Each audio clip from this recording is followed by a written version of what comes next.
Yo, what's going on, Ramley? Welcome to the Rams Skinny here on the LAFB network. Happy Monday to all. Hope everyone had a great weekend. Obviously, Rams did not play. They played Thursday night, the brutal overtime loss. So we've been not off, but I guess off of Rams videos since then, but had to get back on here because we've got some injury updates to dive into to update you all on. First and foremost, the Skinny team, my man. How are you doing? How's the weekend? How are we living? Oh, it's all right. It's always funny when there's a Sunday without Rams on because I just kind of drift in and out of games as I please. I don't have to be glued to Locked one in. station. Yeah. So You get to watch Red Zone, which is nice. if I had access, but Yeah. yeah. Yeah, no, NFL is drunk this year. I don't know what's going on. Broncos and Eagles game is weird. Cardinals were weird. Bucks and Seattle was fun. Yeah. You know, Patriots beat the Bills in Buffalo. Yeah, we got cats and dogs living together. We got UCLA knocking Penn State from number 7 to 26 or 7 or 8 in the AP. I love it was a wild weekend. It was. It was a wild weekend. Hey, the Dodgers won, and they're playing here as of this recording in about an hour. Game 2. Cannot wait to watch. Dodgers stealing game 1. That was amazing. So, hey, that's great. The Kings begin their season, tomorrow against the Avalanche? Is that right? Jeez, I think. 7th? Yeah, sounds right. Which we were supposed to be at and have not bought tickets yet. So, hey, anyone out there, any Kings fans, want to donate some tickets to Skinny and me, let me know. We got about 24 hours till, or a little more than that, till puck drop. Would love to be at that. But yeah, things are good in LA. I know it feels like the sky's falling with the Rams, but hey, we'll have all week to discuss, and hopefully they get a good bounce back game against a very much struggling Baltimore Ravens team. Even without Lamar Jackson, you should not give up 40 plus points like they did. So I think the team itself is reeling, but we'll talk that more later down the line. Today, just a very specific video about this latest injuries as we start the week, really get practice kind of going with the mini bye kind of over now after the Thursday game. But quickly, big shout out to our friends over at Sleeper, the number 1 sports app right now. Make sure to go download the Sleeper app, whatever device you use, Apple Store, Google Play. And when you do download and you go to make your first deposit, make sure you use our promo code RAMS LAFB. That is all one word, Rams LAFB. They're going to match your deposit bonus up to $100. If you want to put in $10, they'll match you $10. Up to $100, they'll give you $100. And why you are depositing is because of the great daily fantasy game, the Pick'em. All you got to do is pick 2 to 8 players across any sport and just choose more or less, whether it's yards, touchdowns, tackles, sacks, whatever it may be, whatever player it is, or even across baseball, hockey, basketball, all that. Today, win some real money. I was close last night, Skinny. I put some on that late game, that Patriots Bills, and they just didn't want to run with James Cook for whatever reason. He's having a great year too. I wonder why. Fantastic year, killing it. And the Buffalo last night just abandoned James Cook for whatever reason. So otherwise, I would have came out good. So download the Sleeper app, Rams LAFB. Tell them the guys at the Rams Skinny sent you. All right.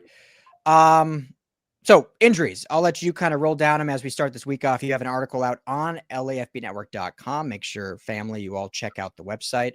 But you can kind of roll through what you wrote, and then we can kind of dive into each one. Yeah, so it's kind of a long list here. We've got some updates on all right. Colby Parkinson isn't now in the concussion protocol. Omar Spates, high ankle sprain, is doubtful, already ruled as doubtful for the Ravens game. Tyler Higbee and Rob Havenstein are going to be monitored this week. All accounts, things are moving forward. And then a weird one, Steve Avila, who did not play last week, although he had no official designation for the game, could start, is the phrasing there, with a lot of other weird phrasing around it. So, I think probably the big news is Omar Spates with a high ankle doubtful for this game already. So that means we'll likely see a good dose of Troy Reeder. How are we feeling about that? Yeah.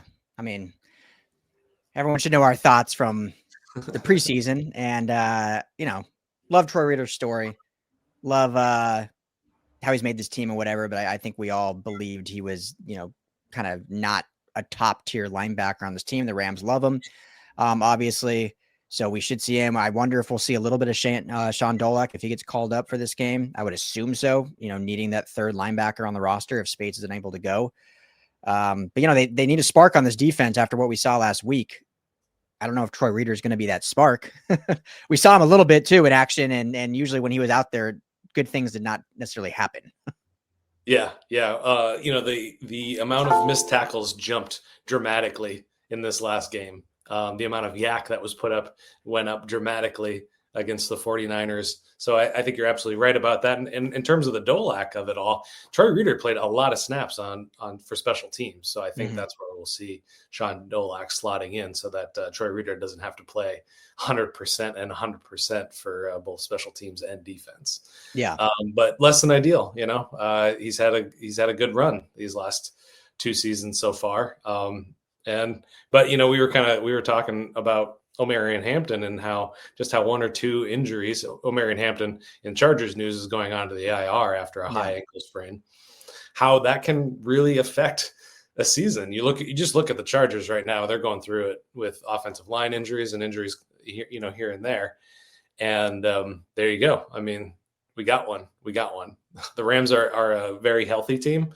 And I don't anticipate him going on IR. But it's a good thing it's a long week, I guess I could say. Yeah. I mean, just look at Baltimore, the next opponent. I mean, they've had a litany of injuries and they have 1 win. They were a Super Bowl favorite, not just a contender, a Super Bowl favorite out of the AFC. And, you never know if things can turn around for them, but right now they are like the dumpster of the league right now. And I mean, and then you have a team like, don't want to bring it up again, they just lost to San Francisco with all these injuries, and they're first in the division right now, sitting at 4-1 or whatever they're at. Are they 4-1 or 5-1? 4-1. 4-1. It's always confusing since covering NFL and college, because college is like 1 week ahead. So like all the college teams are like 6 games in, and NFL teams are 5 games in or whatever. So anyway, so yeah, we'll see how that progresses, and obviously, hope Spates, even if does miss this game, is back very quickly. And back in the lineup, I think he is an integral part of this defense. So speaking of Steve Avila, let's dive into that a little bit. We touched on it kind of the previous 2 weeks, right? Hasn't played in 2 weeks. The 2 weeks ago played some special teams, but obviously not on the offensive line. Justin Dedich has progressively gotten better, so at least he has played well in his stead.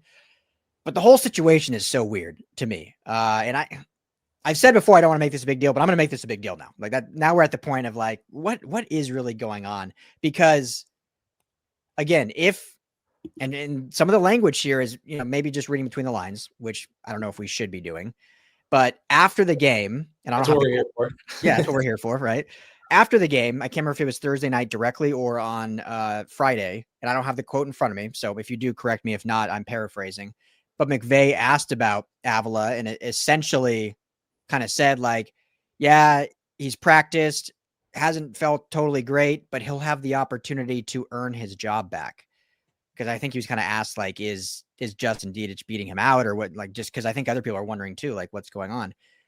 And that it's just a weird thing to say. Like, we'll have the opportunity to win his job back. Now, on the positive side, I've always loved coaches that believe in true meritocracy. Like if you're the better player, you play, regardless if you're getting paid more, regardless if you're a higher draft pick, regardless if you're the stand-in starter or the incumbent starter. So on that side, like if Dedich is truly beating him out, then kudos to McVay for being, goal enough to do that, because some coaches don't. So that's the positive side of it.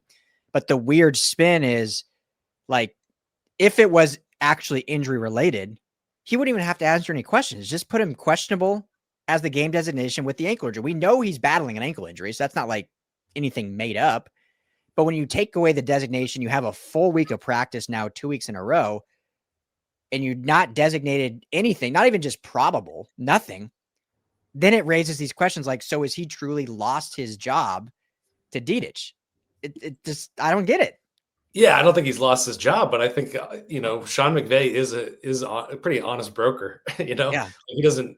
I think he tries to hide stuff, but they don't have any poker face. When he's saying stuff like the guy can earn his job back, you don't hear that about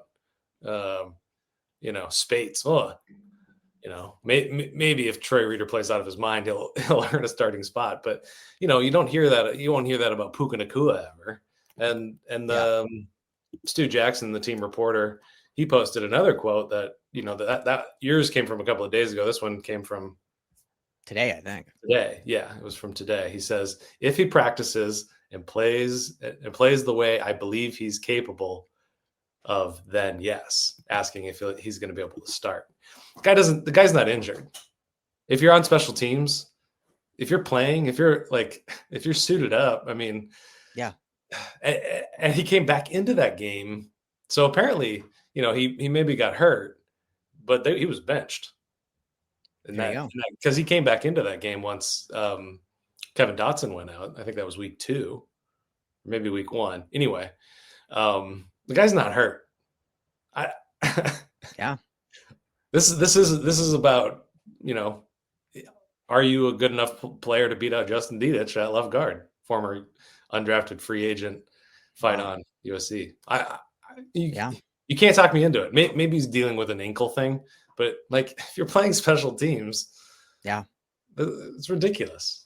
Well, I think you said it there. Like, maybe he's not 100%, but what offensive lineman is we're 6 weeks into this thing. What offensive lineman is 100% from week 1? If he is good enough to not be on the injury report and he's not playing, then yeah, to me, like what you said, that means he's lost his job and he'll have the opportunity to earn it back if he plays to his talent level based on when he was drafted. And we love Steve Avila, so this is not anything trying to sound negative, but it's just the situation. It's not just a guy that's injured that's, being held out. It's something deeper than that. Yeah, for sure. So, well, that will be the big thing we'll watch all week, I think. That and obviously Spates. And then were there any, obviously you listed all the injuries. Were there any more that you think are alarming, I guess, at this time? Luckily, not alarming. I would still keep my eye on Havenstein and Higbee to see if they're on track. There's no official injury report out. This was just beat writers talking with McVay about, guys who are hurt. So nothing official yet, but keep your eyes on. Sorry, not to cut you off. The first injury report will come out Wednesday, technically. So so we got a little ways before that. But everything he was saying was pretty rosy about those guys. They're progressing. They're heading in the right direction. But it was quite apparent that it was pretty. Those guys were needed in that last game. So definitely critical pieces. Obviously starters. Obviously high level starters. And then what about the Terrence Ferguson of it all? McVay was also asked about Ferguson, and also actually Jarquez Hunter. And with Ferguson, he said his opportunities are only going to increase more. He didn't get a lot of opportunities. What did he play? 4 more offensive snaps on Thursday? Yeah, I think that was it. Yeah, and then Hunter himself doesn't sound like he's going to be elevated to the top 2 positions in the depth chart anytime soon. So let's not hold our breath, regardless of how much Kyren Williams is bothering us right now. Yeah. That kind of seems like what the road will be for now, and steady the course and building trust and whatnot. So we'll see how that looks. Let's end with this. We'll wrap this up. Nice quick one.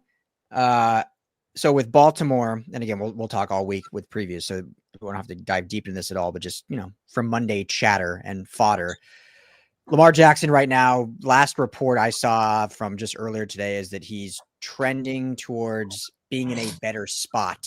I think that's the verbiage used against the Rams. So basically it feels like a coin flip whether he plays or not. Regardless if he plays, this is a 1-4 Baltimore team that has not looked good even when he's been out there. They looked good in week 1, actually. That was a pretty awesome game against Buffalo to open the season, and then just really haven't looked like themselves since. The defense atrocious. Their defense, is not a Baltimore Ravens defense. It's just they are getting out physical. Obviously, they're giving up all these points.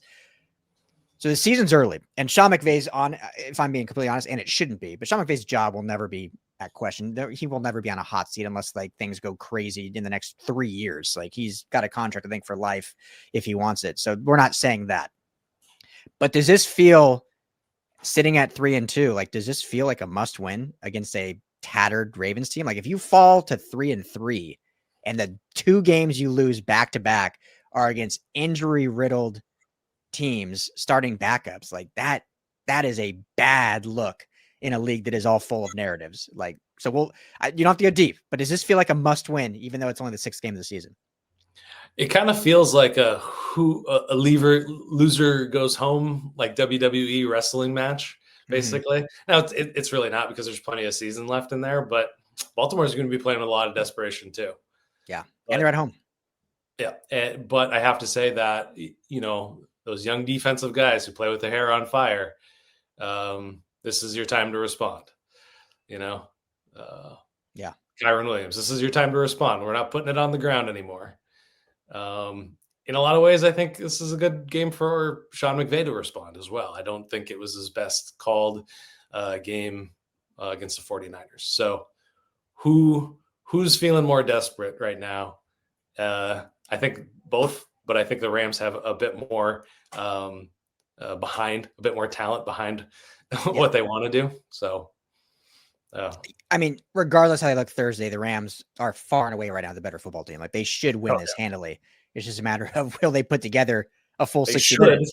Should have beat the 49ers. Exactly. Handily, regardless of being a divisional rival game. So anyway, we'll talk more on that later. That was a quick injury update. So we'll keep everyone posted on, what's trending with the injuries here. Make sure to hit that like and subscribe here at the Rams LAFB. We're having daily videos. We're trying to ramp up our video content here at the Rams LAFB YouTube channel. Plus, everything will be on LAFBnetwork.com, or you can follow us everywhere on social media at LAFB Network. So, we'll have daily videos. We'll be live Thursday, 4 p.m. Pacific time, and live every week post-game as well. So, thank you always. Thank you to Skinny T. Everyone enjoy the Dodgers game. Go Dodgers. And enjoy the Kings game as well. We'll be back probably tomorrow. But, hey, good to see hockey kicking off also. So, everyone be well. Talk to y'all soon.